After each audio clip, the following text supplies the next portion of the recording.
বাংলাদেশ জামাত ইসলামী চায় ন্যায় এবং ইনসাফ ভিত্তিক সমাজ প্রতিষ্ঠা করতে, ন্যায় এবং ইনসাফ ভিত্তিক রাজ্য গঠন করতে, যেখানে অন্যায় থাকবে না, যেখানে ইনসাফ প্রতিষ্ঠা হবে।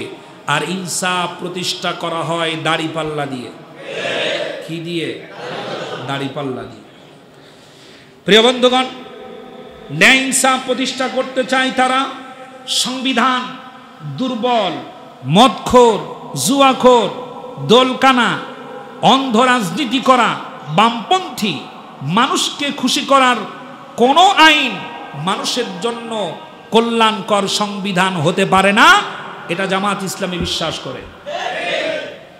সংবিধান দুর্বল মানুষের বানানো সংবিধান হবে না। মানুষের জন্য সংবিধান হবে মহাপরাক্রমশালী, আল্লাহ তাআলার দেওয়া বিধানই হবে মানুষের মুক্তির একমাত্র সংবিধান। সংবিধান দিবেন কে? মানুষগুলো বানিয়েছেন কে? জমিন কার? হায়াত কে দিয়েছেন? রুহু কার?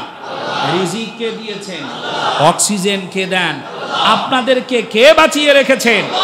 ছোট থেকে কে বড় করেছেন?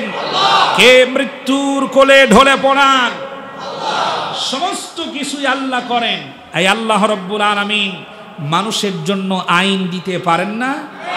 পারেন। সংবিধান হবে কার? আল্লাহ। এটা বাংলাদেশ জামাত ইসলামের লক্ষ্য এবং উদ্দেশ্য। ন্যায় ইনসাফ ভিত্তিক সমাজ এবং রাষ্ট্র গঠন হবে, আর সংবিধান হবে কেবলমাত্র আল্লাহর দেওয়া সংবিধান। কোন মানুষের বানানো সংবিধান জাতির জন্য কল্যাণকর হতে পারে না। প্রমাণ পেয়েছেন? আইন তৈরি করে নিষিদ্ধ ঘোষণা করলো বাংলাদেশ জামাত ইসলামী, ইসলামী আন্দোলনকে নিষিদ্ধ করলো। এটা কি গোটা জাতির কল্যাণের জন্য? না, তার নিজের ক্ষমতা মাত্র টিকিয়ে রাখার জন্য। বাকশাল তৈরি করেছিল সংবিধান দিয়ে তার বাবা। এই বাকশাল তৈরি করেছিল জাতির কল্যাণে নয়, বাকশাল তৈরি হয়েছিল তার নিজের কল্যাণে। রক্ষী বাহিনী তৈরি হয়েছিল জাতির কল্যাণে নয়, রক্ষী বাহিনী তৈরি করেছিল বঙ্গবন্ধু তার নিজের কল্যাণে, এবং তিনিও সেই পথেই আগাচ্ছিলেন। আমি কোন একটা প্রোগ্রামে দীর্ঘদিন আগে আমার অন্তরের কথাগুলো এমনভাবে বলেছিলাম, বঙ্গবন্ধু ছিলেন বাংলাদেশের আকাশচুম্বী জনপ্রিয় নেতা। ৭১ থেকে ৭৫ পর্যন্ত কি এমন কাজ করলেন, আকাশচুম্বী জনপ্রিয় নেতা থেকে তার মৃত্যুর পরে জানাজা পড়ানোর লোক পাওয়া গেল না। আর আপনিও যদি এভাবে হাঁটতে থাকতেন, চলতে থাকতেন, সময় আসতো এমন আপনার মৃত্যুর পরে জানাজা পড়ানোর জন্য কুকুর শিয়ালও পাওয়া যেত না। যে অপরাধ, যে অন্যায় একের পর এক করে গেছেন গোটা জাতির সাথে। প্রিয় বন্ধুগণ, বাংলাদেশ জামাত ইসলামী সংবিধান মানে কারটা? তারা চায় যে বাংলার তথা মুসলিম জাতির জন্য, মানুষের জন্য সংবিধান হোক আল্লাহর দেওয়া সংবিধান, যেখানে কোনো পক্ষপাতিত্ব থাকবে না, যেখানে থাকবে না স্বজনপ্রীতি, যেখানে থাকবে না দলীয়করণ, যেখানে থাকবে না দুর্নীতি, যেখানে থাকবে না অন্যায়, জুলুম, অত্যাচার, নিপীড়ন, যেখানে থাকবে না যে আইনের মধ্যে সে আইন চাই। ভূখণ্ডের সকল মানুষ থাকবে সমান অধিকার নিয়ে বসবাস করবে। হিন্দু, মুসলিম, বৌদ্ধ, খ্রিস্টান যারা ভূখণ্ডে বসবাস করবে প্রত্যেকেই সমান অধিকার নিয়ে বসবাস করবে। কি যে শুকর আদায় করি ইলাহি তোমার, কি যে শুকর আদায় করি ইলাহি তোমার, ও গো পরোয়ার, কি যে শুকর আদায় করি ইলাহি তোমার। যতবার দেখি তোমার সৃষ্টি, তোমার রহমের ঝড়ে যে বৃষ্টি, যতবার দেখি তোমার সৃষ্টি, তোমার রহমের ঝড়ে যে বৃষ্টি, সিজদাই মাথা নত করে আমি হই যে রহিমের শুকুর গুজার, কি যে শুকুর আদায় করি ইলাহি তোমার ও গো পরোয়ার, কি যে শুকুর আদায় করি ইলাহি তোমার। কত যে শস্যময় জীবন ভরেছ, ভরেছ আমার চারধার, কি যে শুকুর আদায় করি ইলাহি তোমার ও গো পরোয়ার, কি যে শুকুর আদায় করি ইলাহি তোমার। আলহামদুলিল্লাহ। আপনারা কেমন আছেন? প্রশংসা আদায় করছি মহান আল্লাহ তাআলার সুবিশাল দরবারে, যে মহান আল্লাহ রব্বুল আলামিন মুসলিম জাতি তথা বাংলাদেশের মানুষের ভাগ্য আকাশে জমা হওয়া অমাবস্যার কালো মেঘ খণ্ড বিখণ্ড করে দিয়ে যিনি প্রভাত এনে দিয়েছেন, তার দরবারে শুকরিয়া। আলহামদুলিল্লাহ। প্রশংসা আদায় করছি সেই মহান পরাক্রমশালী দো জাহানের বাদশাহ আল্লাহ রব্বুল আলামিনের, যিনি গোটা জাতির মাথার উপর থেকে পাথরের মতো শক্ত জুলুম এবং পাহাড়ের মতো উচ্চ অত্যাচারের পিলারটাকে আল্লাহ পাক সরিয়ে দিয়েছেন। বলি আলহামদুলিল্লাহ। দরুদ এবং সালাম প্রেরণ করছি বিশ্ব মানবতার মুক্তির দিশারি, বিধ্বস্ত মানবতাকে উদ্ধারকারী, আখেরি জামানার আখেরি পয়গম্বর, আমার আপনার প্রাণাধিক প্রিয় নবী মুহাম্মদুর রাসূলুল্লাহ সাল্লাল্লাহু আলাইহি ওয়াসাল্লামের প্রতি। সম্মানিত হাজিরিন, অনেক কথা শুনতে হবে, বুঝতে হবে, পরিকল্পনা গ্রহণ করতে হবে। দেশের জন্য, মাতৃভূমির জন্য আমাদের কাঁধে কাঁধ মিলিয়ে ভেদাভেদ ভুলে গিয়ে এক কাতারে সামিল হয়ে সীসা ঢালা প্রাচীরের মতো শক্ত হয়ে কাজ করতে হবে। সুতরাং খুবই গুরুত্বপূর্ণ কথাগুলো মেসেজ আকারে মাথার মধ্যে ইনস্টল করে নিতে হবে। লক্ষ্য রাখবেন, পৃথিবীর ইতিহাসে সমস্ত জালিমের পতন হয়েছে আর মাজলুমের বিজয় হয়েছে, এবং পৃথিবীর বড় বড় জালেমকে আল্লাহ রব্বুল আলামিন শেষ করে দিয়েছেন ছোট্ট ছোট্ট বিষয় দিয়ে। যে যত বড় জালেম তার জন্য অস্ত্র তত ছোট, ঠিক না? নূহ আলাইহিস সালামের মৃত্যুর পর ৪২টা দেশের প্রধান, তদানীন্তন সময়ের ৪২টা দেশের প্রধান মিশরের একটা জায়গায় একটা অনুষ্ঠান করে। সেই অনুষ্ঠানে কিং অব দ্য রাজা কিং অফ দ্য প্রেসিডেন্ট হয় নমরুদ। এই নমরুদ ৪২টা দেশের বাদশাদের উপরে বাদশাহী করার যে ক্ষমতা পেল, পাওয়ার পরে তার চোখ আর মুখ অন্ধ হয়ে গেল, ডানেও দেখে না বামেও দেখে না। উদ্ধত্ত, গৌরব, গর্ব, অহংকার এতটা বেশি বেড়ে গেল, জাতির সামনে দাবি করে বসলো আমিই রব, আমি তোমাদের সব কিছু করতে পারি, ভালো করতে পারি, মন্দ করতে পারি। নমরুদকে আল্লাহ রাব্বুল আলামিন ক্ষমতা দিয়েছিলেন, ক্ষমতার চেয়ারের উপরে বসে ক্ষমতা খাটায়া ইব্রাহিম আলাইহিস সালাম এবং তার অনুসারীদের উপরে অত্যাচার চালাতে লাগলো এবং ইব্রাহিম আলাইহিস সালামকে সমূলে ধ্বংস করে দেওয়ার জন্য অগ্নিকুণ্ড বানায়া তার উপরে দিয়ে পুড়িয়ে মারতে চাইল। ইব্রাহিম আলাইহিস সালামের উপরে যথেষ্ট অত্যাচার করা হলো।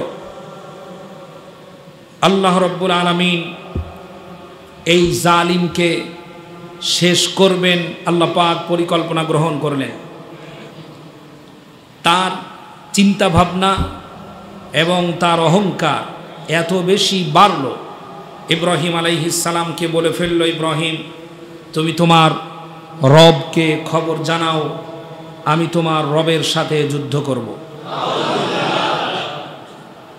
এবং সে যতটা সম্ভব পাহাড়ের উপরে উঠতে লাগলো, যতটা উঁচুতে উঠা সম্ভব এত উঁচুতে উঠল যেখান থেকে মাটির দিকে মানুষ আর দেখা যায় না। অনেক উঁচুতে উঠে আকাশের দিকে সমানে বর্ষার তীর নিক্ষেপ করতে লাগলো। মারবে কাকে? আল্লাহকে। ক্ষমতায় অন্ধ হয়ে গেলে মানুষের অবস্থা যা হয়। এরপর ইব্রাহিম আলাইহিস সালামের রব, আমার আপনার প্রভু মহান আল্লাহ রাব্বুল আলামিন ফেরেশতাদেরকে বললেন, নমরুদ যেন নৈরাশ হয়ে না যায়। ফেরেশতারা প্রত্যেকটি তীরের মাথায় রক্ত জড়ায়া ছেড়ে দিলেন। ওরা যখন নিচে নেমে আসলো, তীরগুলো গোছালো, গোছানোর পরে দেখে প্রত্যেকটি তীরের মাথায় রক্ত। এ রক্তগুলো দেখে ইব্রাহিম আলাইহিস সালামের কাছে গিয়ে বলল, ইব্রাহিম সাবধান হয়ে যাও, আমরা কিন্তু তোমার রবকে খতম করে দিয়েছি। ইব্রাহিম আলাইহিস সালাম মুস্কি হাসলেন আর বললেন, আকাশের দিকে তাকিয়ে দেখো, আমার আল্লাহ রাব্বুল আলামিনের পাঠানো সৈনিক গণেরা নামতে শুরু করেছে। তাকিয়ে দেখে বিশাল বড় কালো মেঘখণ্ড, সেই মেঘখণ্ডের মধ্যে ছিল কোটি কোটি মশার দল। কারা ছিল? মশার দল। মশাগুলো দেখে নমরুদ তুচ্ছ তাচ্ছিল্য করলো, এ তো মশা, 2 আঙ্গুলের মাঝখানে টিপ দিলে সহ্য করতে পারবে না এমন প্রাণী দিয়ে তুমি আমাকে মারতে চাও? তুমি তো একটা পাগল। কিন্তু আল্লাহ রাব্বুল আলামিন মশাদেরকে এমন প্রশিক্ষণ দিয়ে সৈনিক আকারে প্রেরণ করেছেন নমরুদ এবং তার রাজ্যকে ধ্বংস করার জন্য। সমস্ত মশারা নাকের উপরে বসে নাকের ছিদ্র পথ দিয়ে মগজে অবস্থান নিল। মশা অবস্থান যখন মগজে নিল, মগজে যখন কামড় দেয় তখন সৈনিকদের মাথা ঠিক থাকে? মাথা ঠিক থাকার কথা না। আল্লাহ পাক নমরুদকে পৃথিবী থেকে বিদায় করে দিলেন ল্যাংড়া, বলেন কি দিয়ে? মশা দিয়ে। ফেরাউনের পতন হয়েছে কিসে? পানিতে ডুবে। পানির ভিতরে ডুবায়া আল্লাহ রাব্বুল আলামিন ফেরাউনকে শেষ করে দিলেন। এমন রাজ্য গঠন করলো ফেরাউন, তার বিরুদ্ধে কথা বলার মতো 1% থাকবে না। তাকে সহ্য করতে পারে না, সে এলাকা থেকে নিষিদ্ধ। এমন কি সংসদে আইন পাশ করলো, ইউযাব্বিহুনা আবনাআকুম ওয়া ইয়াস্তাহয়ুনা নিসাআকুম, যারা তোমার বিরুদ্ধে কথা বলে সেই সকল পুরুষদেরকে হত্যা করে দাও। ওয়া ইয়াস্তাহয়ুনা নিসাআকুম, এবং স্ত্রী যারা, মেয়ে যারা, তাদেরকে বাঁচিয়ে রাখো। তোমার সৈনিকদেরকে দিয়ে তাদেরকে ধর্ষণ করাবে। এই নীতিটা ফেরাউনের। কার? ফেরাউনের। আমার দেশেও এরকম জালেম ছিল, যাদের সোনার ছেলেদেরকে দিয়ে ভার্সিটির অনেক মেয়ের ইজ্জত সম্ভ্রমকে বিনষ্ট করে দিয়েছে।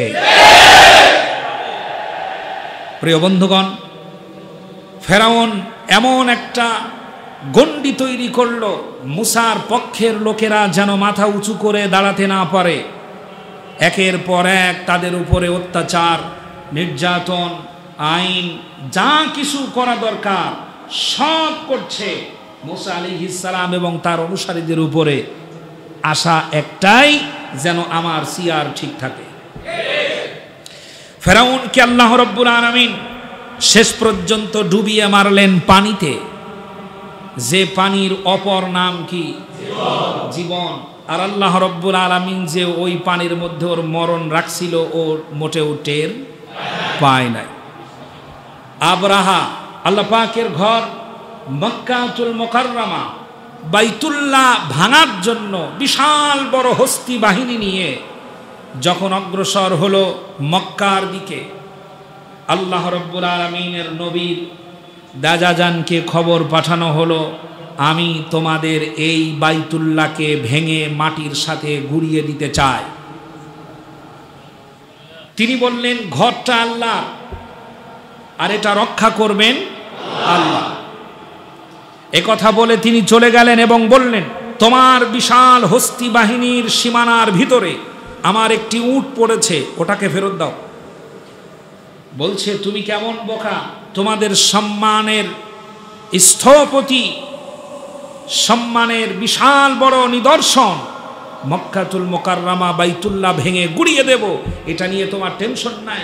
তিনি বললেন, এটা নিয়ে আমার টেনশন নাই, কারণ এটা আল্লাহর ঘর, এটা আমার নয়। আল্লাহর ঘর যদি আল্লাহ রক্ষা করতে চান, তাহলে তোমার হাত থেকে রক্ষা করবেন। আল্লাহর এই অবাধ্য বাদশাহ, অবাধ্য সম্রাট, হস্তি বাহিনী নিয়ে আসা আবরাহাকে আল্লাহ রাব্বুল আলামিন ধ্বংস করলেন। কি দিয়ে? আবাবিল পাখি দিয়ে। পাখি কি ঈগল পাখির মতো বড়? সব থেকে ছোট পাখি। আলাম তারা কাইফা ফাআলা রাব্বুকা বিআসহাবিল ফিল আলাম ইয়াজআল কাইদাহুম ফি তাদলিল ওয়া আরসালা আলাইহিম তায়রান আবাবিল। আবাবিল পাখি দিয়ে আল্লাহ রাব্বুল আলামিন তাকে ধ্বংস করলেন। কান খাড়া করেন, এদিকে লক্ষ্য করেন। আল্লাহ পাক তাকে ধ্বংস করলেন। নমরুদকে আল্লাহ রাব্বুল আলামিন ধ্বংস করলেন বিকলাঙ্গ মশা দিয়ে। ফেরাউনকে আল্লাহ রাব্বুল আলামিন ধ্বংস করলেন পানির অপর নাম জীবন, সেই পানির মধ্যে ডুবায়া। আবরাহাকে আল্লাহ রাব্বুল আলামিন ধ্বংস করলেন ছোট্ট ছোট্ট আবাবিল পাখি দিয়ে। 2024 সালে নব্য নমরুদ, নব্য ফেরাউনের উত্তরসূরি জালিম সরকারকে আল্লাহ রাব্বুল আলামিন ধ্বংস করে দিলেন, পালাতে বাধ্য করলেন 4 অক্ষরের একটি শব্দ, রাজাকার শব্দ দিয়া। রাজাকার লিখতে অক্ষর লাগে কয়টা? একটি মাত্র শব্দ দিয়ে আল্লাহ রাব্বুল আলামিন এমন পরিস্থিতি তৈরি করলেন, বাংলার সীমানা ছেড়ে চোরের মতো পালিয়ে যেতে বাধ্য হলো। রক্তের মধ্যে যদি বীরের রক্ত থাকতো, তাহলে পরে জীবনের শেষ নিঃশ্বাস পর্যন্ত নেতা কর্মীদেরকে নিয়ে বাংলার জমিনেই থাকতো। মুশরিকদের কাছে, মুনাফিকদের কাছে আশ্রয় চাইতো না। যারা তোমাদেরকে বিশ্বাস করতে পারে না, যারা মুসলিমদেরকে বিশ্বাস করতে জানে না, যারা মুশরিকদের উপরে আস্থা এবং বিশ্বাস রাখে, যারা মানুষের উপরে বিশ্বাস না রেখে কুকুর আর বিড়ালের উপরে যারা বিশ্বাস রাখে, ওরা কখনো মুসলিম জাতির কল্যাণ করতে পারে না এবং কল্যাণের জন্য ওরা বসেও নাই। প্রিয় বন্ধুগণ, তার সব থেকে বড় বুলেট ছিল 4 অক্ষরের শব্দ। এটা ছিল তার সবচাইতে বড় বুলেট। এই শব্দটাকে সামনে এনে এই শব্দের আড়ালে যত রকমের দুর্নীতি, অন্যায়, অবিচার, অত্যাচার করেছে তার ছোট্ট হিস্টোরি আপনাদের কান পেতে মাথার মধ্যে ঢুকিয়ে নিতে হবে। ভবিষ্যতে বাংলাদেশের ভূখণ্ডে এই ধরনের কোন জালেম যেন চেয়ারে বসতে সুযোগ না পায়। প্রিয় বন্ধুগণ, লক্ষ্য করুন, বিগত জালিম সরকার বিরোধী মতকে সহ্য করতে পারে নাই কখনোই। বিরোধী মত, বিশেষ করে বাংলাদেশ জামাত ইসলামীর নেতা কর্মীদের ধ্বংস করার অনেক পথ, অনেক রকমের কৌশল সে অবলম্বন করেছিল। সংবিধান নিজেদের ইচ্ছা মতো সংশোধন করা, সংবিধানে নিজেদের মস্তিষ্ক প্রসূত সুবিধাজনক আইনকে সংযোজন করা, অসুবিধাজনক আইনকে বিয়োজন করা, এবং শাহবাগের বিশাল নাট্যমঞ্চ তৈরি করে ইমরান এই সরকারকে নায়ক বানায়া আর কিছু পথের দেহ বিক্রি করা নারীদেরকে দিয়ে নায়িকা বানায়া রাতের পর রাত, দিনের পর দিন স্লোগান দিয়ে ওরা বাংলাদেশের সবচাইতে বড় ইসলামিক স্কলার, বিশ্বনন্দিত মুফাসসিরে কোরআন আল্লামা সাইদি সহ ইসলামিক স্কলারদেরকে ফাঁসির কাস্টে ঝুলিয়েছে। এরপর তৈরি করেছে তারা অপরাধ ট্রাইব্যুনাল, যেই অপরাধ ট্রাইব্যুনালের মাধ্যমে অনেক নিরপরাধ মানুষকে যাবজ্জীবন কারাদণ্ড দিয়ে মৃত্যুর কোলে ঢলিয়ে মরতে বাধ্য করেছে। বিচার বহির্ভূত হত্যাকাণ্ড, খুন, গুম করার জন্য নিজের তৈরি করা নিজস্ব বাহিনী, যেমন বাংলাদেশে নাম করা ওসি প্রদীপ কুমার, এরপরে বিপ্লব কুমার, এই ধরনের হিন্দু অফিসারকে দিয়ে বাংলাদেশের নিরীহ মানুষের উপরে যে অত্যাচার চালিয়েছে তার বাহিনীগুলো তৈরি করেছে অন্ধকার জগতের আয়নাঘর। এই আয়নাঘর থেকে যারা বেরিয়ে আসছে তাদের লোমহর্ষক বর্ণনা শুনলে পরে আপনিও চোখে পানি রাখতে পারবেন না। খেতে দেওয়া হয়েছে তাদের গন্ধযুক্ত খাবার, খেতে না পারার কারণে তারা যদি রোজা রেখেছে তাদেরকে গালাগালি করা হয়েছে, এবং শুধুমাত্র সময়, দিন, ক্ষণ কিছুই জানানো হয়নি তাদেরকে, এমন অত্যাচার করা হয়েছে। এবং যাদেরকে বেশি টার্গেট করেছে তাদেরকে হত্যা করেছে বিভিন্ন কৌশলে, বিভিন্ন জায়গায় নিয়ে গিয়ে। কিন্তু এত কিছু করার পরেও শেষ রক্ষা হয় নাই। মাজলুমের চোখের পানি আল্লাহ রাব্বুল আলামিনের দরবারে এমন ভাবে কবুল হয়েছে, মাজলুমের চোখের পানিতে জালিম ভেসে চলে গেছে মামুবাড়ি দিল্লি। এজন্য আল্লাহ রাব্বুল আলামিনের নবী সব সময় গভর্নর এবং প্রতিনিধিদেরকে বলতেন, খবরদার তোমরা যেটাই করো আর না করো মাজলুমের বদদুয়াকে ভয় করে চলবে, যেন কোনো মানুষের উপরে জুলুম না হয়। প্রিয় ভাই সব, আপনি কোরআন পড়ুন, হাদিস পড়ুন, সেখানে দেখতে পাবেন কোরআন হাদিসে উল্লেখিত চিরকাল জালিমের পরাজয় হয়েছে, মাজলুমের বিজয় হয়েছে। আপনি যদি নাস্তিক হন, কোরআন বিশ্বাস না করেন, হাদিস বিশ্বাস না করেন, তাহলে পৃথিবীর পড়ে থাকা যত ইতিহাস আছে সব ইতিহাস পড়বেন, ইতিহাস আপনাকে দেখিয়ে দেবে যুগে যুগে জালিমের পতন হয়েছে আর মাজলুমের বিজয় হয়েছে।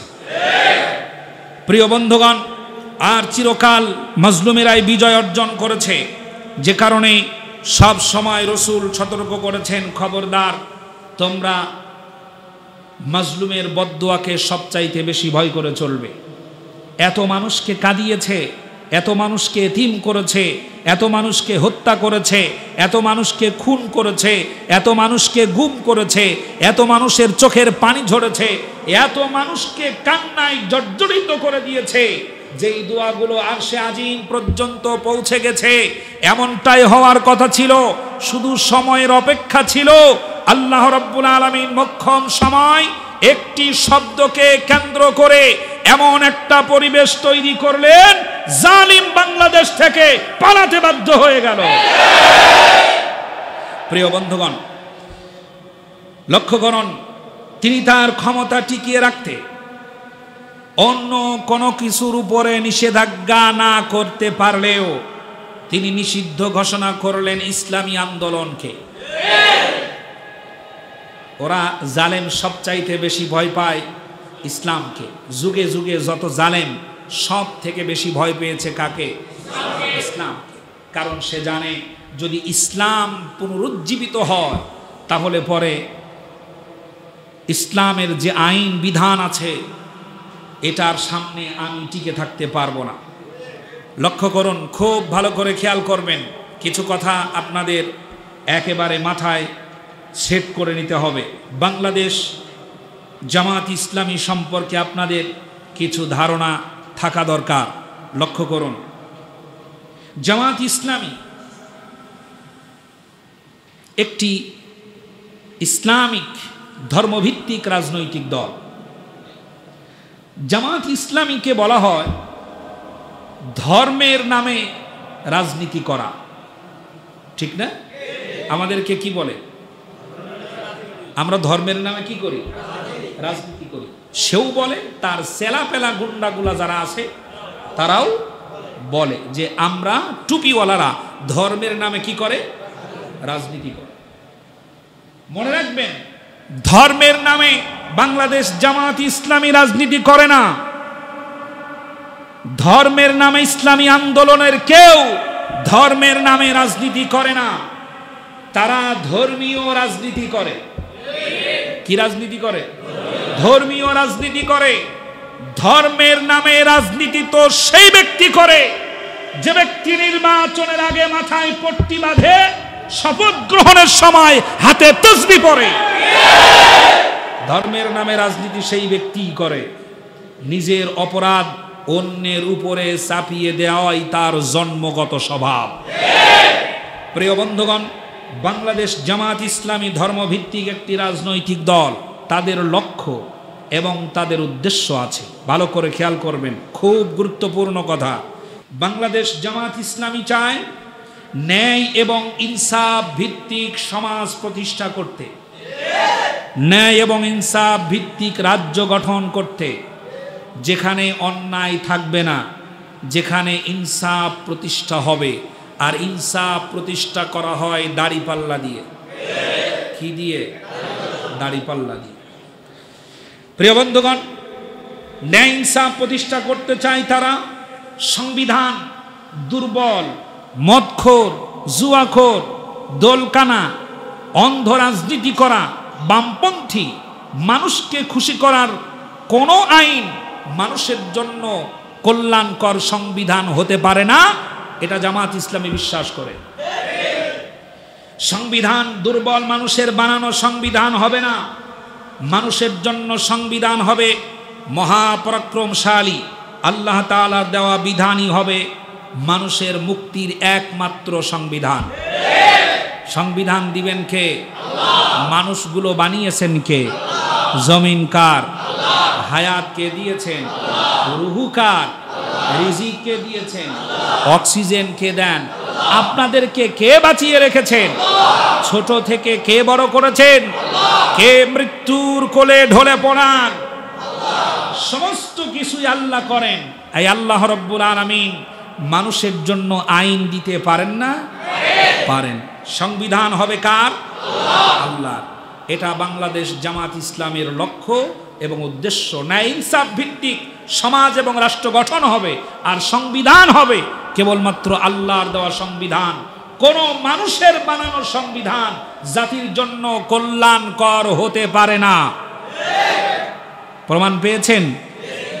আইন তৈরি করে নিষিদ্ধ ঘোষণা করলো বাংলাদেশ জামাত ইসলামী, ইসলামী আন্দোলনকে নিষিদ্ধ করলো। এটা কি গোটা জাতির কল্যাণের জন্য? না, তার নিজের ক্ষমতা মাত্র টিকিয়ে রাখার জন্য। বাকশাল তৈরি করেছিল সংবিধান দিয়ে তার বাবা।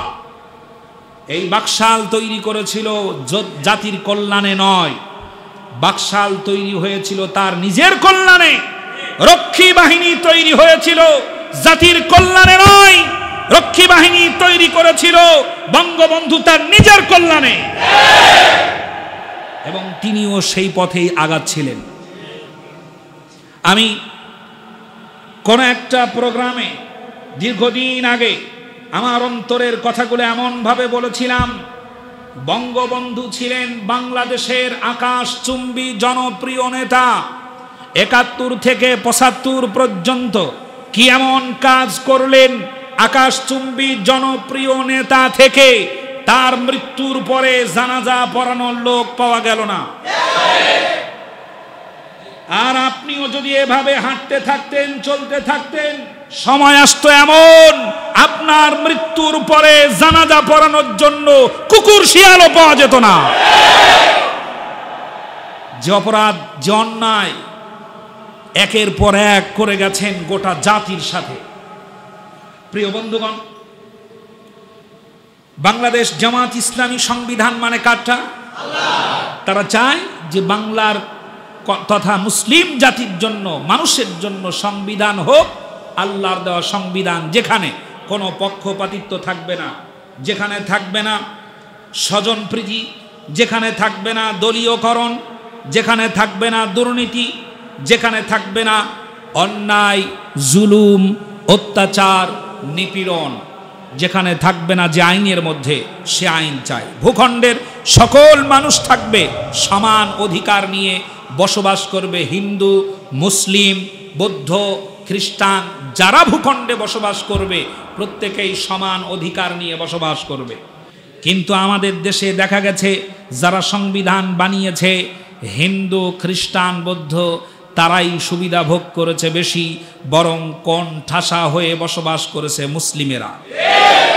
প্রিয় বন্ধুগণ, বাংলাদেশ জামাত ইসলামী ক্ষমতার লোভ তারা লালন করে না। শুনতেছেন কথা? জামাত ইসলামী এক মুহূর্তের জন্য ক্ষমতার লোভ লালন করে না অন্তরে। তারা পদ পদবীর জন্য কোনো সংগ্রাম করে না, পদ পাওয়ার জন্য কোনো লড়াই করে না, বরং তারা অন্তর দিয়ে চায় যেন আল্লাহর এই দিয়া এই সংবিধান আল্লাহর জমিনে প্রতিষ্ঠা হয়। এটাই তাদের অন্তর দিয়ে চাওয়া, এবং জীবনের সকল কিছু ত্যাগ ব্যয় করে হলেও আল্লাহর বিধান যেন প্রতিষ্ঠা হয়, এটাই বাংলাদেশ জামাত ইসলামের লক্ষ্য। তারা পদ পদবীর জন্য, মেম্বার, চেয়ারম্যান, এমপি, মন্ত্রী হওয়ার জন্য সংগ্রাম করে না, লড়াই করে না। তবে হ্যাঁ, আল্লাহর দিনটাকে, ইসলামটাকে, সংবিধানটাকে ওই পর্যন্ত নিয়ে যেতে হলে ওই পদগুলোই দরকার যেই পদগুলোর মাধ্যমে আইন বানানো যায়। প্রিয় বন্ধুগণ, এই জন্য এই দলটির ভিতরে যারা দায়িত্ব পায় তারা চোখের পানি ছেড়ে দিয়ে কাঁদে। দেখেছেন কখনো? যারা দায়িত্ব পায় তারা চোখের পানি ছেড়ে দিয়ে কাঁদে। আর অন্যান্য দলের আদর্শ হলো দায়িত্ব পাওয়ার জন্য কামড়া কামড়ি করে, ঠিক না? বাংলাদেশ সেই লক্ষ্যে তারা মানুষের মাঝে কাজ করে।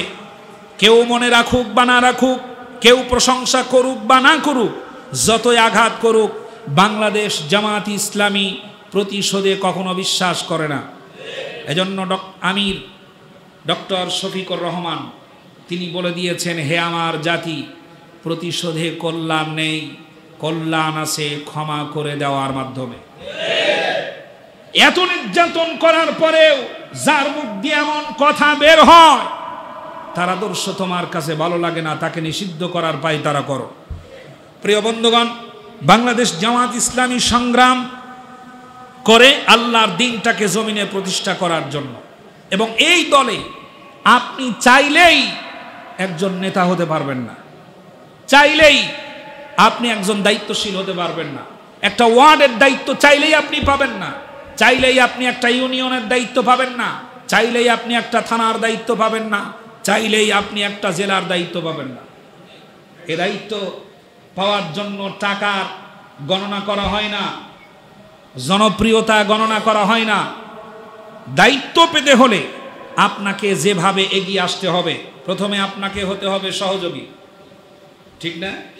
এরপরে হতে হবে সক্রিয় সহযোগী, তারপরে আপনাকে কর্মী হতে হবে। কর্মী সিলেবাস আছে, সেখানে কোরআন আছে, হাদিস আছে, তা পড়ার পর তারপরে আপনাকে কর্মী ঘোষণা দেওয়া হবে। কর্মী ঘোষণা দেওয়া হবে, এরপরে আপনাকে হতে হবে রোকন। বাংলাদেশ জামাত ইসলামীর সবচাইতে পাওয়ারফুল জনশক্তি হলো রোকন। একজন রোকন, বলা হয় রোকন মানে স্তম্ভ, খুঁটি। এই যে পিলারগুলো দেখতে পান, বিল্ডিং দাঁড়িয়ে থাকে কিসের উপরে? প্রিয় বন্ধুগণ, রোকন যদি আপনাকে হতে হয়, 1 নাম্বার ফরজ ওয়াজিব কখনোই ছাড় দেওয়া যাবে না, ফরজ ওয়াজিব মানতে হবে। 2 নাম্বার কবিরা গুনার সাথে সম্পর্ক থাকা যাবে না, কবিরা গুনাহ ছাড়তে হবে। 3 নাম্বার হারাম পথে উপার্জন করা যাবে না। 4 নাম্বার অন্যের হক নিজের দখলে থাকলে যত কোটি টাকারই হোক তা ফেরত দিতে হবে। যতক্ষণ ফেরত দিবেন না ততক্ষণ আপনি রোকন হতে পারবেন না। আমি সহজ নয়, এটা বড় কঠিন বিষয়। এরপরে আপনার মানবীয় গুণাবলী অর্জন করতে হবে। এরপরে কোন রকম সুদি কারবারে এক চুল পরিমাণ জড়িত থাকা যাবে না, ঋণ থাকতে পারবেন না। সবগুলো ক্লিয়ার করার পর 65টি বই পড়ার পরে, তাফসীর পড়ার পরে, ইতিহাস পড়ার পরে, হাদিস পড়ার পরে, বিসিএস ক্যাডারের মতো পরীক্ষা নেওয়ার পর তারপর বাংলাদেশ জামাত ইসলামী বানায় একজন রোকন। এত সহজ নয়। এমনি এমনি বাংলাদেশ জামাত ইসলামী এখনো টিকে থাকে না। তারা সৎ চরিত্রবান লোকদেরকে দিয়েই দল পরিচালনা করে। যদি কেন্দ্র থেকে 10,000 টাকা আশুলিয়া এই গাজীর চটের জন্য আসে, 4 আনা পয়সাও যেন না কমে যায়, সেই মানুষ তৈরি করার কাজ করে বাংলাদেশ জামাত ইসলামী। এবং তার প্রমাণ গোটা জাতি দেখেছে। যাদেরকে আপনারা ফাঁসির কাস্টে ঝুলিয়ে দিয়েছেন, মাওলানা মতিউর রহমান নিজামী মন্ত্রিত্ব চালানোর পরেও এক চুল পরিমাণ দুর্নীতি খুঁজে পাওয়া যায় নাই। বরং বাংলাদেশের ইতিহাসে একজন মাত্র বাঘের বাচ্চা মন্ত্রী, তিনি তার বাজেটের টাকা সমস্ত কাজ করার পরেও বকরি টাকা, বেঁচে যাওয়া টাকা মন্ত্রণালয়ে ফেরত দেয়। এর নাম জামাত ইসলামী। শুধুমাত্র খুনি ডাইনি শেখ হাসিনার তৈরি করা রাজাকার শব্দ দিয়েই এই দলটাকে ঘায়েল করতে চান, পারবেন না। প্রিয় বন্ধুগণ, রাজাকার এর তালিকা তৈরি করেছিল বাংলাদেশ আওয়ামী লীগ। তালিকা তৈরি করার পর গোটা জাতি জানতে পেরেছে জামাত ইসলামের মধ্যে যারা ছিল তারা সব শেষ। কিছু আছে বিএনপির মধ্যে, অধিকাংশ রাজাকার আওয়ামী লীগের ভিতরে। এবং শুধু তাই নয়, তার নিজের কন্যা সন্তানের শ্বশুর, পুতুলের শ্বশুর পিস কমিটির সভাপতি এবং সবচাইতে কুখ্যাত রাজাকার। এটা তার চোখে পড়ে না, এগুলো তার চোখে পড়ে না। বাংলাদেশ আওয়ামী লীগে যোগদান করেছে অনেক রাজাকার, এগুলো চোখে পড়ে না। শুধুমাত্র পাইছে একটা শব্দকে ব্যবহার করে এটাকে যেন শেষ করে দেওয়া যায়। কারণ ওরা যদি চায়, যেটা চায় সেটা যদি সংবিধান আকারে চালু হয় এদেশে, তাহলে আমার লোকদের হাত থাকবে না, পা থাকবে না, ফাঁসির কাস্টে আবার ঝুলতে হবে। এই জন্য সুকৌশলে গোটা জাতির দৃষ্টিভঙ্গি অন্যদিকে দিয়ে দেওয়ার জন্য ক্ষমতা ছাড়ার কয়েকদিন আগে শেষ কাজটা করল নমরুদ, ফেরাউনের মতো ইসলামী আন্দোলনকে নিষিদ্ধ ঘোষণা করে। আল্লাহ রাব্বুল আলামিন বলেন, ইউরিদুনা লিউতফিউ নূরাল্লাহি বিআফওয়াহিহিম ওয়াল্লাহু মুতিম্মু নূরিহি ওয়ালাউ কারিহাল কাফিরুন।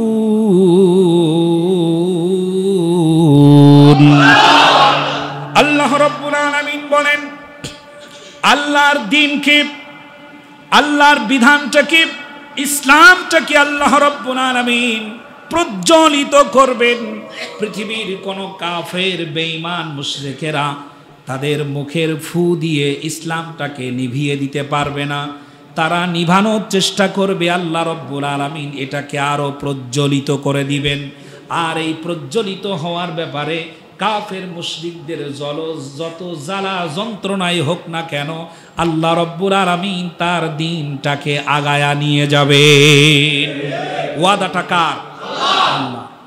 আপনি বাধা দিবেন, এটা আরো শক্তিশালী হয়ে স্রোত, যখন নদীর স্রোত আটকানো হয় তখন বাঁধ কতটা শক্তিশালী হওয়া লাগে।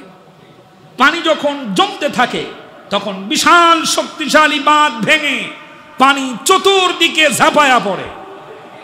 ইসলামী আন্দোলন, বাংলাদেশে যারা ইসলামী আন্দোলন করে তাদেরকে নিষিদ্ধ করতে চাইবেন, চতুর্দিকে ঝাঁপিয়ে যাবে এভাবেই।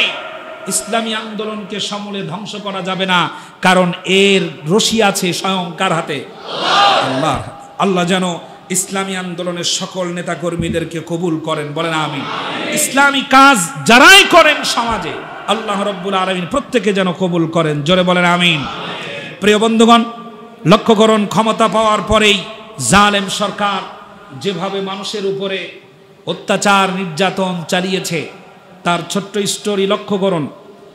ক্ষমতা পাওয়ার পরেই বাংলাদেশের উচ্চ পদস্থ মেধাবী দেশপ্রেমিক চৌকস 50 জন সেনা অফিসারকে সুকৌশলে হত্যা করেছে। একজন ব্রিগেডিয়ার বানাতে প্রচুর পরিমাণে অর্থ ব্যয় হয় সরকারের ঘর থেকে। আমার পাশেই সেনাবাহিনীর একজন আছেন, লক্ষ্য করবেন, ওনার সাথে কথা বললে বুঝতে পারবেন। একজন ব্রিগেডিয়ার বানাতে সরকারের প্রচুর পরিমাণ রাষ্ট্রের টাকা খরচ হয়। এই ধরনের 50 জন অফিসারকে হত্যা করা হয়েছে সুকৌশলে, যারা ছিল দেশপ্রেমী। এরপর শাপলা চত্বরে শত শত আলেম এবং ছাত্র সাধারণ মানুষকে হত্যা করেছে। লাইট বন্ধ করে তার খুনি বাহিনীদেরকে দিয়ে শাপলা চত্বরে রক্তের হোলি খেলা করেছে তারা। পরবর্তীতে মিডিয়ার সামনে নির্লজ্জের মতো বলেছে, আমার পুলিশেরা শাপলা চত্বরে কোনো হত্যাযজ্ঞ চালাই নাই, বরং তারা রং মেখে শুয়েছিল। প্রিয় বন্ধুগণ, বিভিন্ন আলেমদেরকে মিথ্যা মামলা দিয়ে রিমান্ড নামক জায়গায় নিয়ে নির্যাতন করেছে। যুদ্ধ অপরাধী সাজিয়ে বড় বড় আলেমদেরকে, ইসলামী নেতাদেরকে ফাঁসির কাস্টে ঝুলিয়েছে।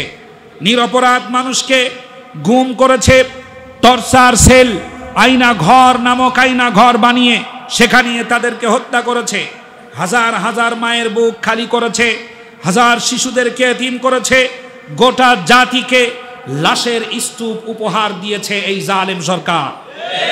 16 বছরে 11 লক্ষ কোটি টাকা পাচার করেছে বিদেশে।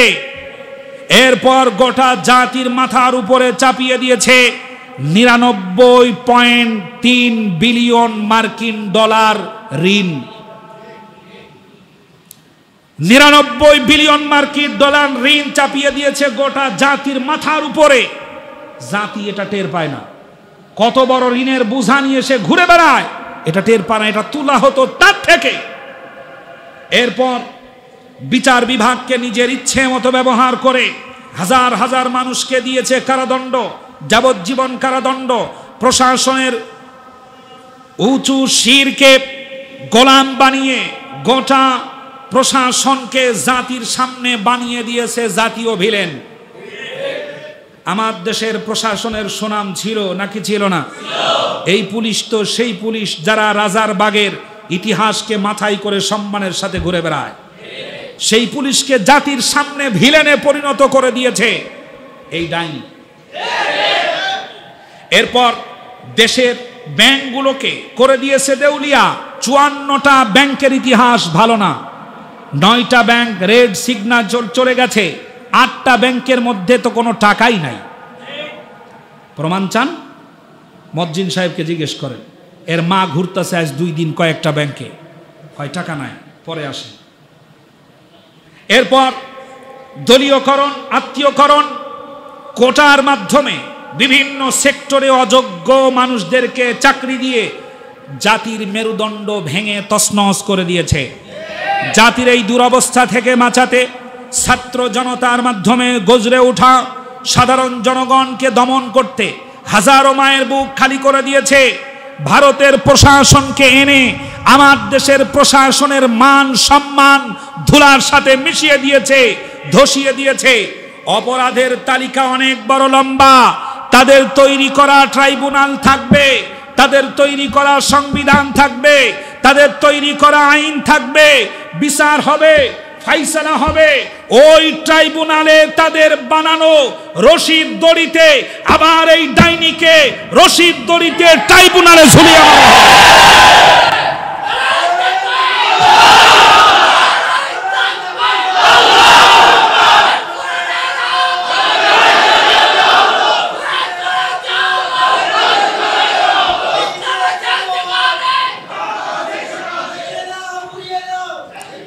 প্রিয় ভাই সব, বাংলাদেশে যে সকল থানার পুলিশের সাথে জনগণের চরম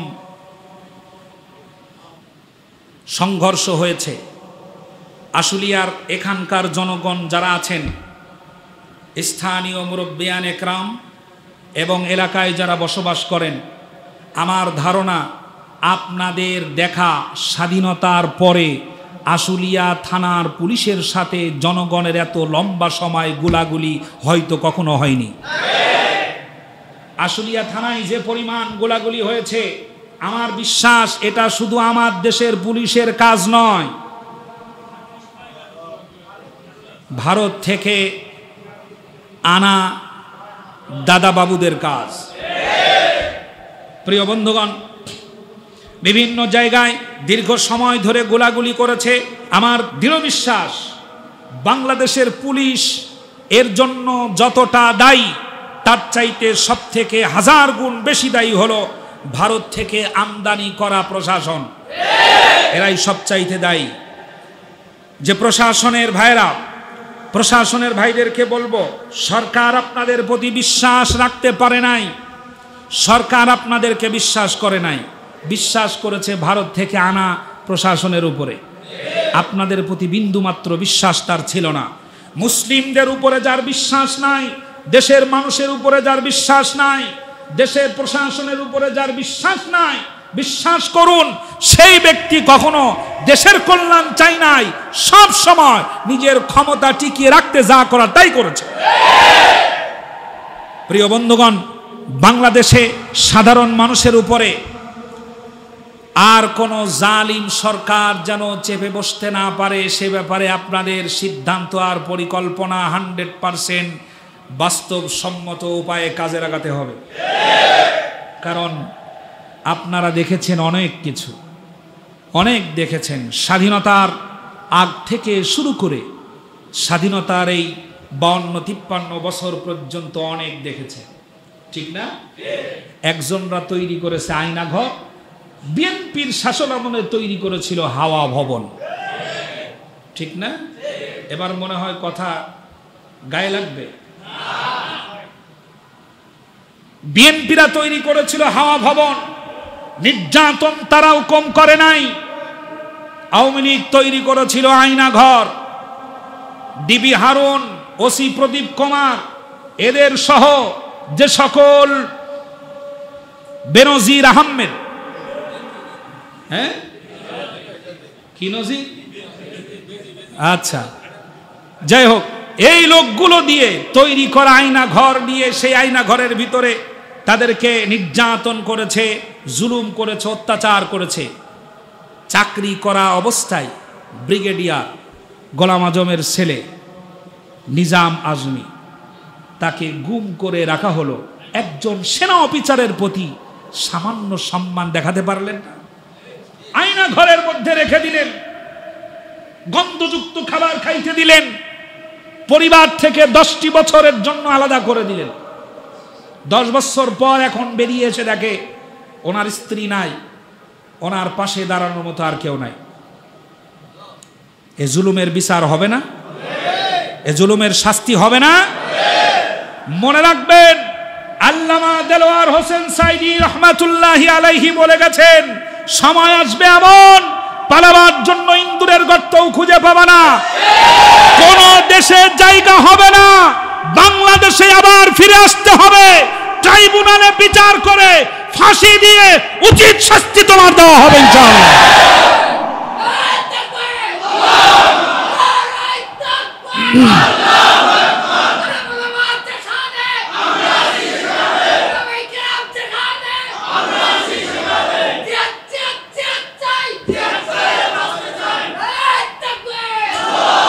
প্রিয় বন্ধুগণ, দেশে আমরা অনেক দেখেছি, আপনারা আমার চাইতে বেশি দেখেছেন। আমার কথা যদি মিলে যায়, যদি সত্যি হয়, তাহলে পরে জবাবটা ঠিকঠাক মতো সত্যের পক্ষে দিবেন ইনশাআল্লাহ। প্রিয় বন্ধুগণ, আমরা স্বাধীনতার আগে দেখেছি, আমরা দেখেছি আইয়ুব খানের শাসন, বঙ্গবন্ধুর ভাষণ, জিয়া কেটেছে খাল, এরশাদ চাচার নানান তাল, শেখ হাসিনা, খালেদা জিয়া, এরপরে ফখরুদ্দিন, মঈনুদ্দিন, সব ঘোড়ার ডিম দেখা শেষ।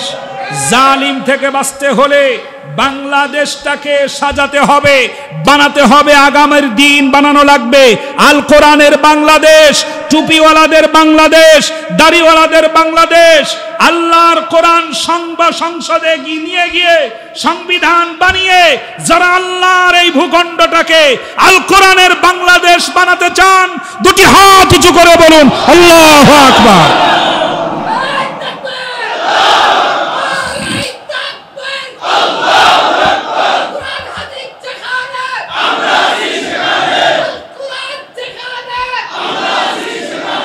আল্লাহ যেন কবুল করেন, জোরে বলেন আমিন, জোরে বলেন আমিন। খারাপ লাগতেই পারে, কারণ ব্যথা যদি থাকে মলম দিলে একটু ধরবে, এটাই স্বাভাবিক। প্রিয় বন্ধুগণ, সেজন্য ছাত্র সমাজ যারা এ বিজয় ছিনিয়ে এনেছে তাদের জন্য প্রাণ ভরে দোয়া করি। আল্লাহ রব্বুল আলামিন যারা মারা গেছেন তাদেরকে যেন আল্লাহ ক্ষমা করে দেন। এদেশটাকে স্বাধীন করতে গিয়ে যারা জীবন দিয়েছে ৭১ সাল থেকে শুরু করে পর্যন্ত বিভিন্ন সময় জুলুম নিপীড়ন থেকে জাতিকে বাঁচাতে, মাতৃভাষার জন্য ছাত্র আন্দোলন, বর্ণর আন্দোলন, এরপরে ৭১, এরপরে ২০২৪ সকল আন্দোলনে যে সকল ভাইরা প্রাণ দিয়েছেন দেশের জন্য, আল্লাহ রব্বুল আলামিন তাদেরকে যেন মাফ করে দেন। আল্লাহ পাক যেন তাদেরকে শাহাদাতের মর্যাদা নসিব করেন, বলেন আমিন। তাদের স্মরণে আমি দুলাইন গাইতে চাই।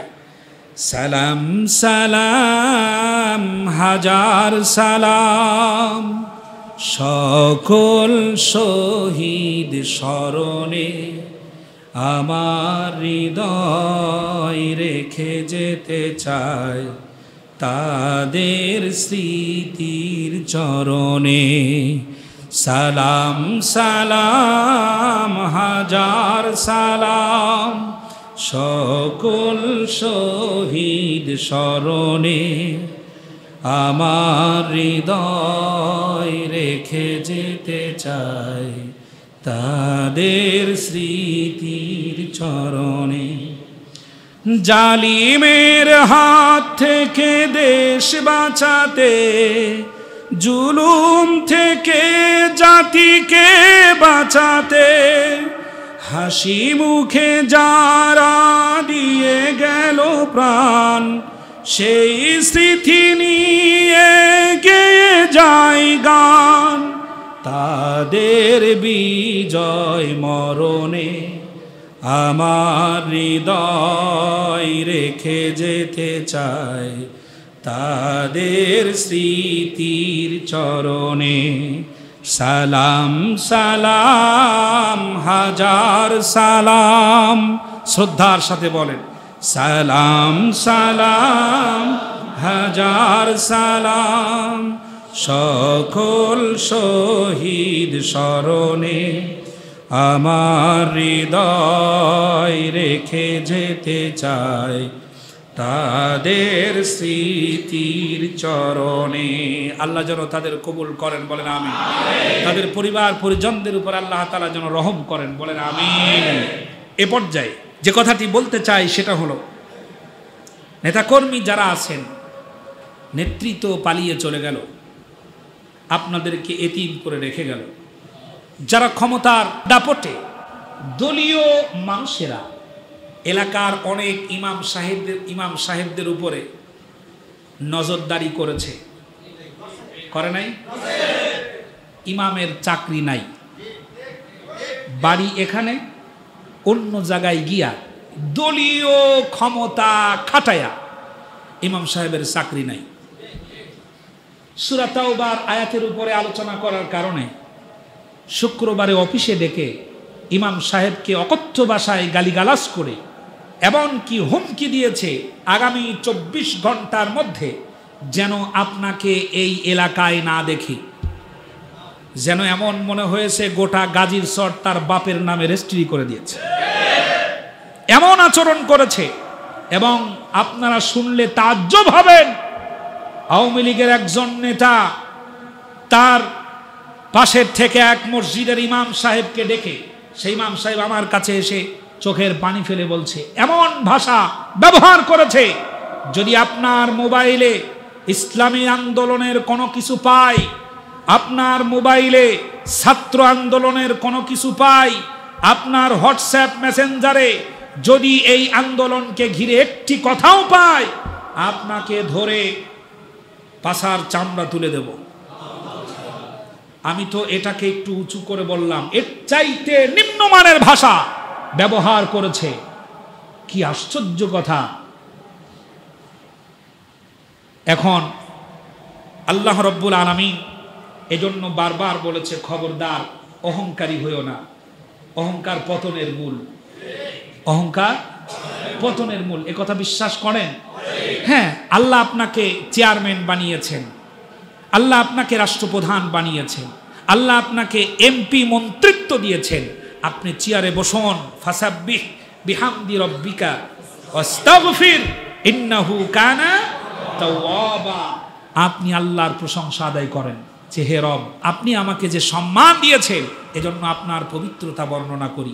আপনি আল্লাহর প্রশংসা করুন, আল্লাহ রব্বুল আলামিন আপনার সম্মান বাড়িয়ে দিবেন। আপনার অবর্তমানে মানুষেরা আপনার প্রতি সম্মান শ্রদ্ধা দেখাতে থাকবে। এমনটি হবে না যেন আপনি পালিয়ে যাওয়ার পর গোটা জাতি বিজয় উল্লাস করবে, এরকম হবে না। এজন্য অহংকার করা যাবে না। যারা এখনো ঘাট তেরামি করে বসে আছো, শুনে রাখো, মরহুম আইনুদ্দিন আল আজাদ সাংস্কৃতিক অঙ্গনের একজন কলরব শিল্পীর একজন শিল্পী ছিলেন, যাকে সুকৌশলে কায়দা করে মেরে দেওয়া হয়েছে। তিনি লিখে গিয়েছিলেন এইভাবে, পালা রে পালা জলদি পালা, নইলে তোদের গলে ঝুলবে তালা। পালা রে পালা জলদি পালা, নইলে তোদের গলে ঝুলবে তালা। হক আসছে বাতিল তো কাঁপছে, ছিনিয়ে নেবে ওরা জয়ের মালা। পালা রে পালা জলদি পালা, নইলে তোদের গলে ঝুলবে তালা। পালা রে পালা জলদি পালা, নইলে তোদের গলে। ইতিহাস থেকে যারা শিক্ষা নেয় না, তাদের কপালে এমনই হয়। পরের কথাই শুধু করে নাচানাচি, মেশক দেখে পায় কামানের ভয়। ইতিহাস থেকে যারা শিক্ষা নেয় না, তাদের কপালে এমনই হয়। পরের কথাই শুধু করে নাচানাচি, মেশক দেখে পায় কামানের ভয়। তোদের পিছনে দরজা খোলা আছে, পইতা ধুতি নিয়ে জলদি পালা। পালা রে পালা জলদি পালা, নইলে তোদের গলে ঝুলবে তালা। পালা রে পালা জলদি পালা, নইলে তোদের গলে। বুদ্ধি বেচে যারা পেট চালায়, গান গায় বিদেশি প্রভুদের। বিনা ঘুমে স্বপ্ন দেখে, এদেশটা হয়ে যাবে ভারতের। বুদ্ধি বেচে যারা পেট চালায়, গান গায় ভারতের প্রভুদের। বিনা ঘুমে স্বপ্ন দেখে, এদেশটা হয়ে যাবে ভারতের। ওদের মগজে পছন্দ ধরেছে, তাই আবোল তাবোল এই কথা বলা। পালা রে পালা জলদি পালা, নইলে তোদের গলে ঝুলবে তালা। পালা রে পালা জলদি পালা, নইলে তোদের গলে। মাশাআল্লাহ, মারহাবা। প্রিয় বন্ধুগণ, এটা আমার পক্ষ থেকে এটা হিংসাত্মক কোনো কথা নয়। আমরা সকলেই দেশের মানুষ, যা হবার হয়ে গেছে, যা যাবার চলে গেছে। গোটা জাতি আজ জালেম থেকে মুক্ত। থানায় যে সকল পুলিশেরা আসবে, দুর্নীতিবাজ কোন পুলিশ যেন আর চেয়ারে বসতে না পারে, এটা আমাদের দাবি। আপনি যদি বলেন তাহলে এত পুলিশ পাবেন কোথায়? ভার্সিটি, কলেজ, ইউনিভার্সিটি, বিশ্ববিদ্যালয়, ওই চেয়ারের যোগ্য হাজার হাজার ছাত্র বেকার হয়ে ঘুরে বেড়াচ্ছে, তাদেরকে ধরে এনে সেই চেয়ারে দেন। গোটা বাংলাদেশ দেখেছে ছাত্ররা বিনা টাকায় পরিষ্কার পরিচ্ছন্ন করে ট্রাফিক রুলস কিভাবে সুসজ্জিত করেছে, গোটা জাতি তাজ দেখছে। আপনারা মনে হয় এখানে যারা স্থানীয় আছেন, মনে হয় বিগত 50 বছরের ভিতরেও পুলিশদের দ্বারাই বাইপেলের এই সুন্দর চিত্র দেখতে পান নাই। ঘুষখোর পুলিশ অফিসার আর নয়, প্রদীপ কুমারের মতো দুর্নীতিবাজ আর নয়, বেনজিরের মতো বদমাইশ আর দেখতে চাই না। ওই চেয়ারের উপরে ডিবি হারুনের মতো ভাতের হোটেলের চামচাকে আমরা আর দেখতে চাই না। যোগ্য অনেক ছাত্র আছে, তাদেরকে এনে নতুন করে চাকরি দেন, আমরা সেটাকে জাস্টিফাই করে দেব। এরা আসলে সৎ নাকি অসৎ? ঘুষ যদি বন্ধ করেন, দুর্নীতি যদি বন্ধ করেন, বিধ্বস্ত অর্থনৈতিক অবস্থা মুহূর্তের ভিতরে আবার তা চাঙ্গা হয়ে যাবে। যাদের ঘরে লক্ষ লক্ষ কোটি কোটি টাকা জমা করা আছে, চিরুনি অভিযান চালিয়ে টাকা উদ্ধার করে ব্যাংকে ফেরত নিয়ে যান। প্রিয় বন্ধুগণ, আল্লাহ তাআলা যেন আমাদের বুঝার তৌফিক দান করেন, আমিন। আল্লাহ রাব্বুল আলামিন বলেন, قد أنجيناكم من عدوكم وواعدناكم। আল্লাহ রাব্বুল আলামিন বলেন, আমি তোমাদেরকে শত্রুদের হাত থেকে মুক্তি দিয়েছি। জোরে বলেন আলহামদুলিল্লাহ। আল্লাহ রাব্বুল আলামিন বলেন আবার, ওয়া ইদ নাজ্জাইনাকুম মিন আলি ফিরআউনা ইয়াসুমুনাকুম সুআল আযাব। স্মরণ করো সেই সময়ের কথা যখন ফেরাউনের দলের লোক এবং ফেরাউন এবং তার দলের মানুষেরা তোমাদের উপরে এমন অত্যাচার চালিয়েছে, এমন নির্যাতন চালিয়েছে, রাষ্ট্রপ্রধান যেমন ভাবে চালায় ওই রাষ্ট্রের দলে ওই দলের সাধারণ নেতাও তেমন ভাবে চালায়, পুলিশ যেভাবে চালায় সাধারণ নেতাও সেইভাবে চালায়। গোটা জাতিকে তোমাদেরকে দাস বানিয়ে রেখেছিল।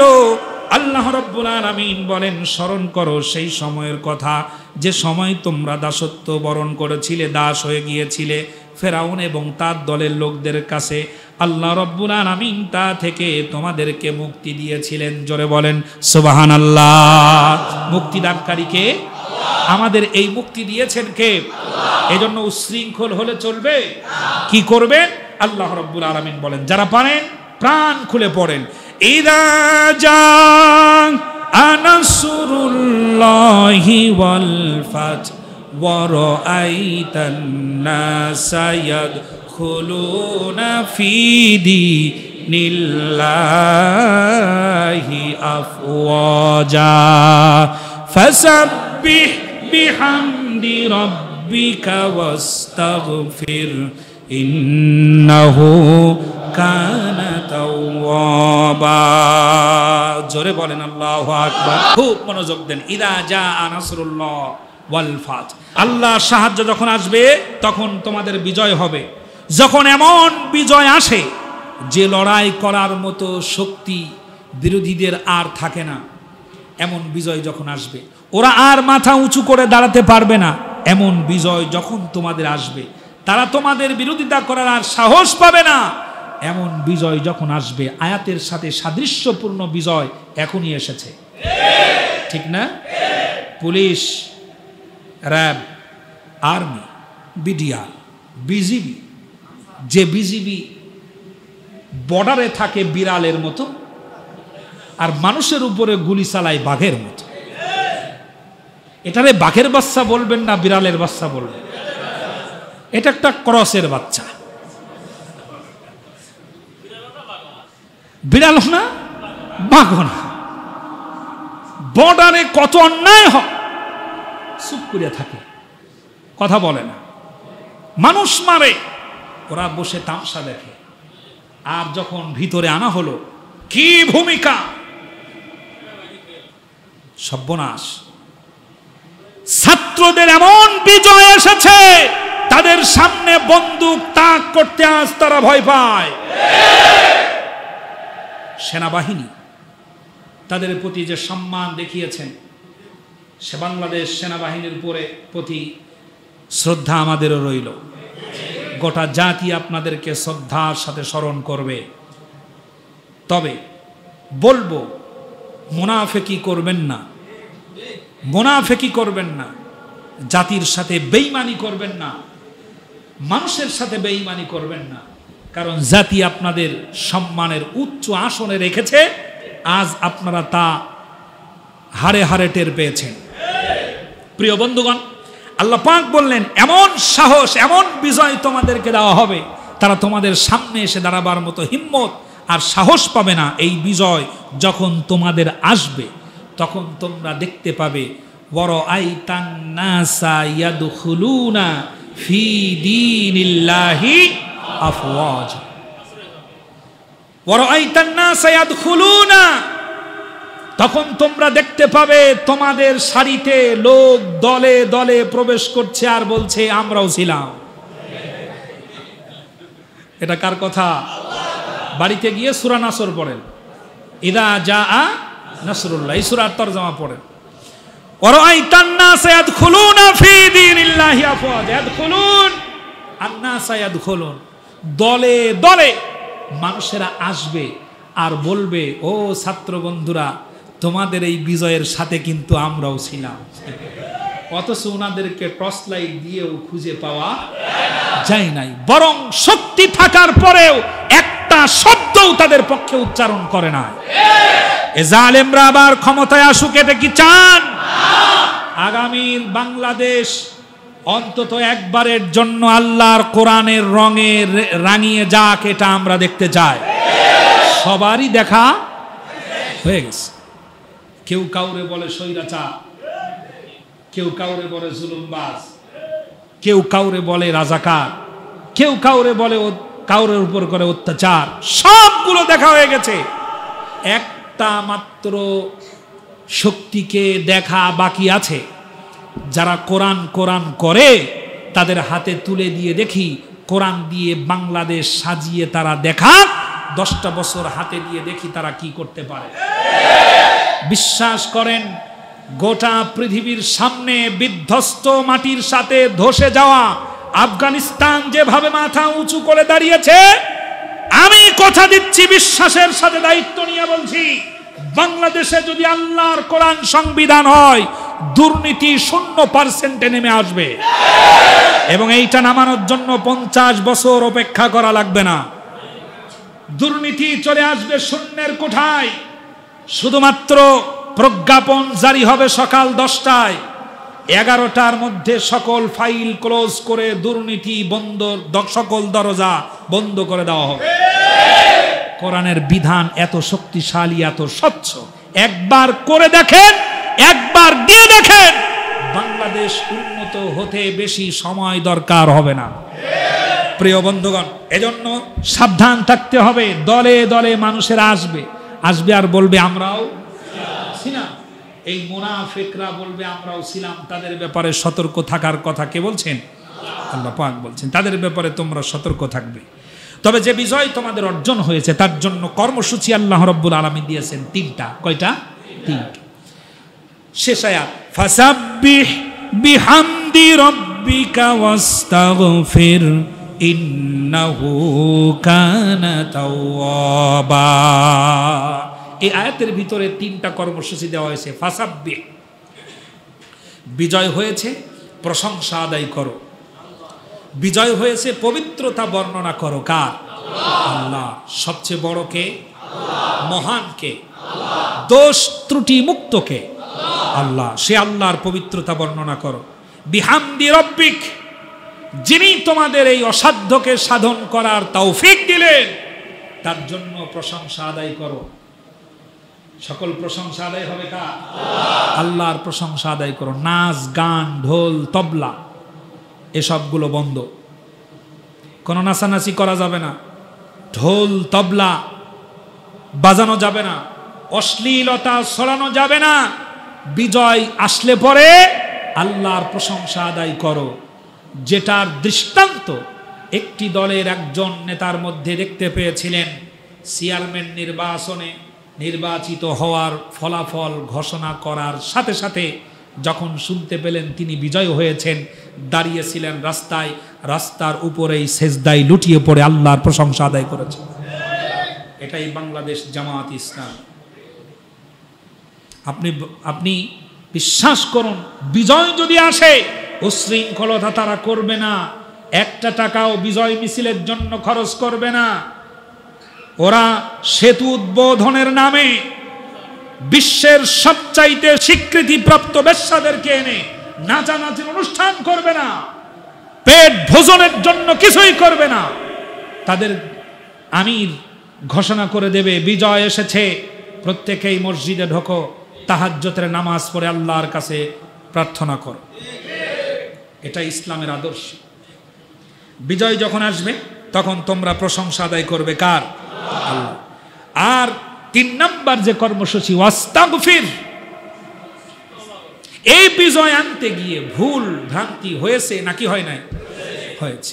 অনেক ত্রুটি থাকতে পারে, অনেক ভুল থাকতে পারে। হতে পারে যে ব্যক্তি নিরীহ তার মাথায় ইট লাগতে পারে, যে ব্যক্তি কিচ্ছু জানে না সে মরে যেতে পারে, হত্যা হয়ে যেতে পারে। ভুলবশত যা কিছু ভুল হয়েছে, ভ্রান্তি হয়েছে, সেজন্য আল্লাহর দরবারে তওবা করো, কায়মনো বাক্যে তওবা করো। হে রব, এ বিজয় আনতে গিয়ে যতটা ভুল করে ফেলেছি, অন্যায় করে ফেলেছি, জীবনের তরে এমন ভুল যেন আর না হয় সেই সংকল্প করছি, আপনি আমাদেরকে ক্ষমা করে দেন। আল্লাহ পাক প্রতিশ্রুতি দিচ্ছেন, ইন্নাহু কানা তাওয়াবা, আল্লাহ রাব্বুল আলামিন তোমাদেরকে ক্ষমা করে দিবেন। এই কর্মসূচি কার? বিজয় আসলে পরে কর্মসূচি কয়টা? 1 নাম্বার আল্লাহর পবিত্রতা বর্ণনা করা, 1 নাম্বার কি? 2 নাম্বার প্রশংসা আদায় করা কার? 3 নাম্বার তওবা করা ভুলের জন্য কার কাছে? আল্লাহর কাছে। আল্লাহ রাব্বুল আলামিন গোটা জাতিকে এই সূরা নাসরের 3টি কর্মসূচি পালন করার তৌফিক দান করেন। এবং 2 নম্বর আয়াতের দিকে আবার নজর দেন, কোন মুনাফিক যেন ভিতরে প্রবেশ করতে না পারে, সে বিষয়ে লক্ষ্য রাখতে হবে। এ বিজয় অর্জনে যারা খুশি তারা একটু হাত উঁচু করে একবার আল্লাহু আকবার বলে দেখান। খুশি হতে পেরেছেন আপনারা? যারা খুশি হতে পেরেছেন হাত নামান, হাত নামান, হাত নামান।